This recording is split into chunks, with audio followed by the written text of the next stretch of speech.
Okey, ni untuk bahagian wiper blade. Okey, so ni wiper blade . So wiper blade ni waktu dia cleaning dia akan naik ke atas. So bila clean dia akan naik atas, dia akan wipe nama pun wiper . So dia akan wipe head punya surface. Kadang-kadang macam kita boleh tengok ni sekarang nampak dia macam ada keladak-keladaan. So kebiasaannya kita just pakai tisu. Kita pakai tisu, kita lap je.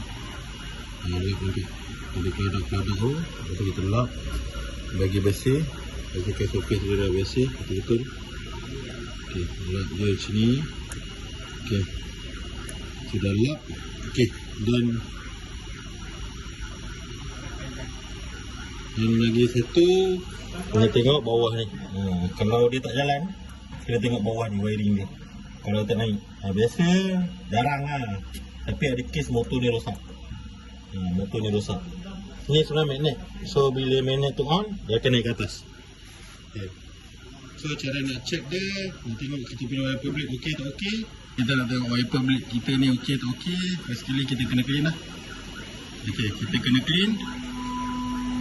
Lepas tu kena tengok dekat kita punya sistem wiper blade ni. Okey, cuba saya sini. Nampak wiper blade dia naik. Okey. So maksudnya wiper blade kita okey. So kalau tak naik tu something wrong lah. Kena check lah. Kena check wiring dengan dia punya motor.